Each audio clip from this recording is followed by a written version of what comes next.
Joo, Wespa tässä morjes, ja nyt onkin todella mielenkiintoinen video, nimittäin puhutaan vähän jättiläisistä. Tämä menee todella diipille, koska tähän liittyy Saddam Hussein, tähän liittyy Hillary Clinton, tähän liittyy tarina Gilgameshista, eli jättiläisistä, ja Irani liittyy tähän myös. Eli Afganistanin, Iranin alueella, näillä niin kuin mestoilla, niin on puhuttu jättiläisistä, on näitä myyttejä jättiläisistä, mitkä sitten mahdollisesti onkin ollut historiallisia kirjoituksia. Nimittäin tämmöinen henkilö nimeltään Jörg Fassenbender, saksalainen tyyppi, vuonna 2003 teki kaivauksia Iranissa. Siellä alueella, missä oli myytti sitten tämmöistä Urukin kaupungista, ja sieltä maan alta löytyi sitten vähän juttuja. Hän löysi sen maanalaisen kaupungin, ja sitten ei mennytkään silloin kun 4 kuukautta, niin USA hyökkäsi Iraniin.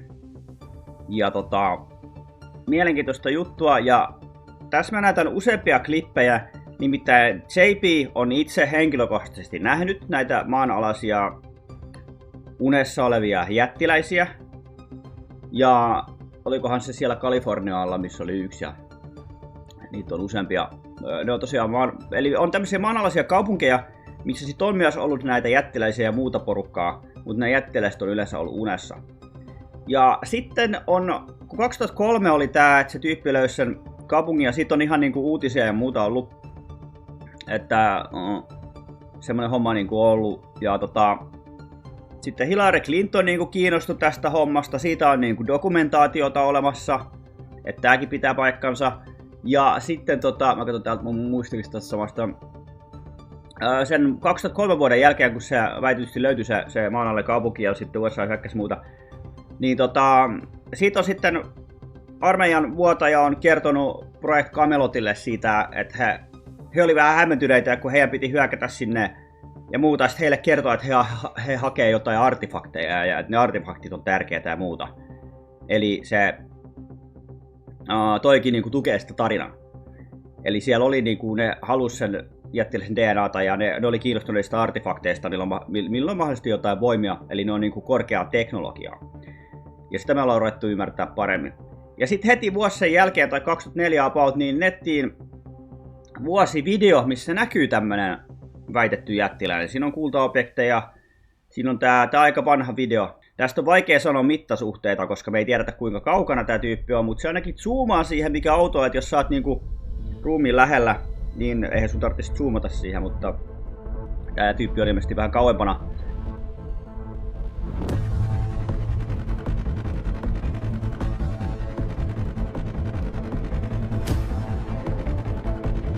Mä näytän sitten sen jälkeen näitä muita klippejä. A document showed that Hillary Clinton took exceptional interest in the search for the tomb of Gilgamesh. There is an ongoing conspiracy theory that the real motivation for the invasion of Iraq was to find the tomb of Gilgamesh. Why on earth would Hillary Clinton be interested in Gilgamesh? Gilgamesh, he was a giant. He was half god, half man. He was on a quest for immortality. I think they really want to find his tomb to see if they can do a DNA test. One of the things that they might have recovered in Iraq was a Stargate. Saddam was learning how to activate these things. He was getting ready to expose this to the world. His new museum that he had just built with all the information that can prove that there was an ancient advanced civilization and an ancient airport with beings flying and landing here in Iraq. And they were going to expose all of this. Spaceships. Yeah. The war in Iraq. Everybody meet Gilgamesh. Gilgamesh was an ancient Sumerian king who ruled in what we now know is modern-day Iraq. And he was a 17 to 20 foot giant. He was a demigod, which means he was half human and half god. Gilgamesh was a barbaric king. He built up and ruled over the city of Uruk, which is, again, modern-day Iraq. So what does he have to do with the war in Iraq?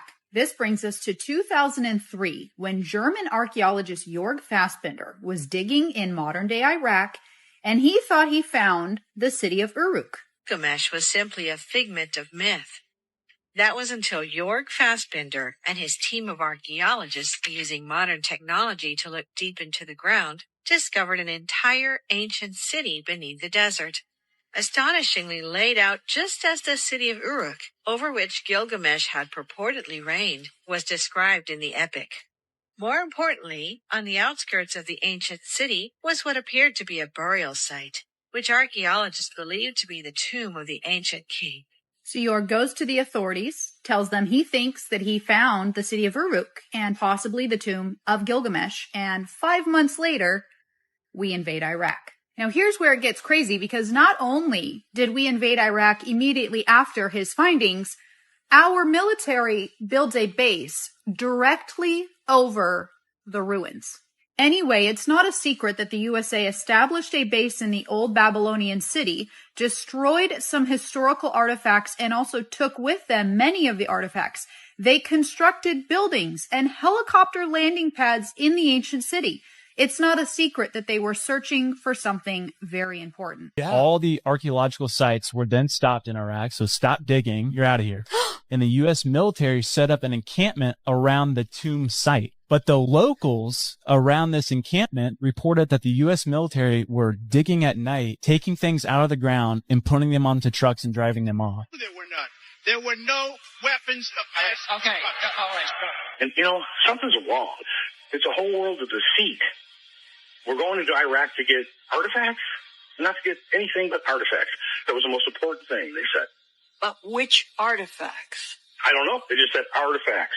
There were things in Iraq that were so old that we had to go get. And Bush wanted those artifacts. It was very important. Did we get them? And if so, where did they go? We got them. They said they got everything they needed from that country. Where is it? I don't know. We have it.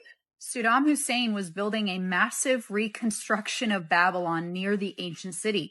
Was he trying to hide something huge? Is that why the U.S. decided to invade Iraq so fast and acquire the ancient relic? If you go on the Department of State's website and type in Gilgamesh, you are actually brought to the formal request for the ancient tomb of Gilgamesh. They were requesting his body from the burial site. So when we invaded Iraq, we went in and just took it all. And we actually had to return it. There's even an email from WikiLeaks that says requesting documents pertaining to the resurrection chamber of Gilgamesh, the location of his body, and the location of the buried Nephilim. Our entire world is biblical. So what does our government do? It comes in and it covers it up. Ennen viimeistä klippiä pieni mainos tähän väliin, nimittäin patreon.com kautta SGL Mediaportaali. Sieltä löytyy nyt 3 mahtavaa luentoa, eli patreon.com kautta SGL Mediaportaali. Näitä oli kyselty näitä videoita tosiaan, että kun kaikki ei päässyt luennolle, niin sieltä ne nyt sitten löytyy, tiedätte mistä. Tässä videolla armeijan salaisissa projekteissa toiminut JP kertoo sitten tarkemmin, miten hän itse kohtasi tämmöisen jättiläisen näissä projekteissaan. A lot of other people are talking about portals. A lot of other people are talking about these types of giants that are appearing in different places. 3 years ago, I did an update about going to this massive cave. We were a 10-man team, and we were dressed in black uniforms. And inside this massive cave, there was a temple. This temple had 4 marble pillars. Okay? In the middle of this temple,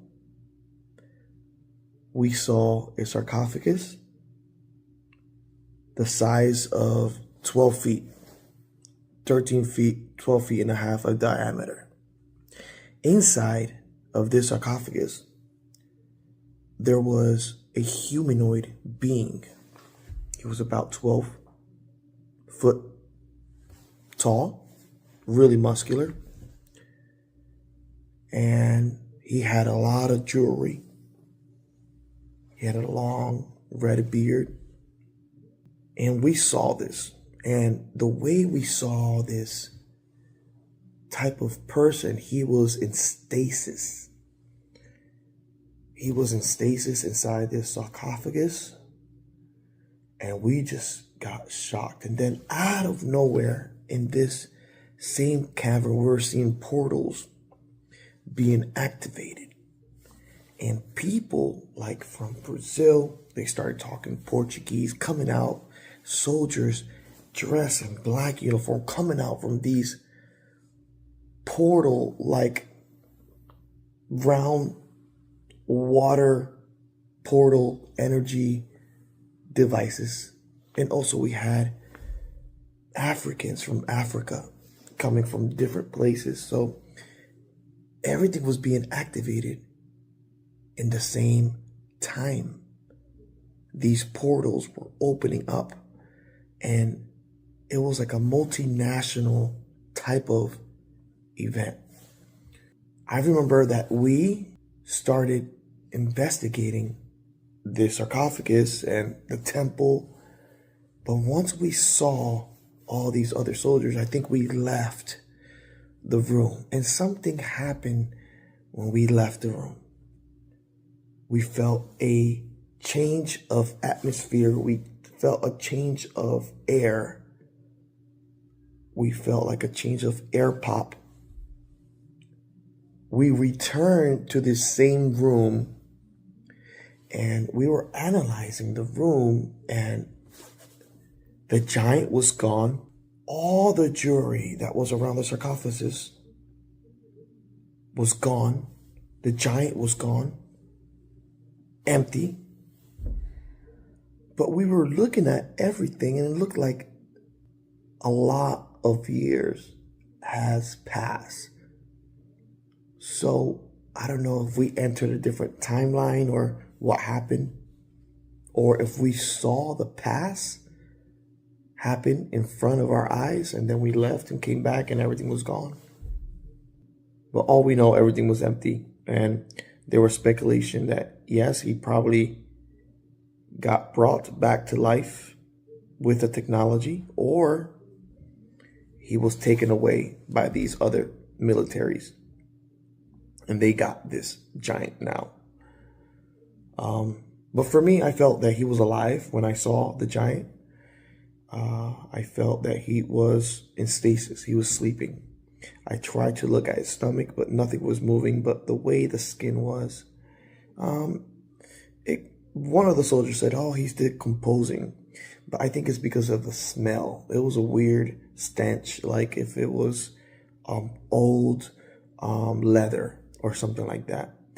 But I don't think it was like a decomposing type of smell. Not when something is dying or dead. It was different. And I think it's the same type of stench that the soldiers of Afghanistan were smelling on this king or this giant that was fighting with them over there in Afghanistan, the giant of Kandahar. Okay, I want people to look into that. It's really interesting. Joo, sitten aihetta käytiin vähän eri näkökulmasta ja tarkemmin myös läpi Ismail Peresin tietojen mukaan muun muassa löytöretkellä Samin kanssa, eli kantsii kattoossa sitten nyt perjantaina kello 19 tulee uusi löytöretki ja siinä paljon käydään Iranin tilannetta läpi galaktisesta näkökulmasta. Plus käykää nyt hankkii sinne 3 luentoa SGL mediaportaali patreon.com SGL mediaportaali. Sieltä löytyy että sillä pystyy tukemaan sitten tätä toimintaa myös. Ja tiedätte myös muita tapoja, millä voi tukea, pystyy jakamaan, pystyy lahjoittamaan massia, pystyy liittyä SGL-jäseneksi. Kaikkea tällaista mukavaa. Kyllä te tiedätte, miten homma toimii ja kiitos kaikille. Pistäkää videota jakoon. Se on morjens.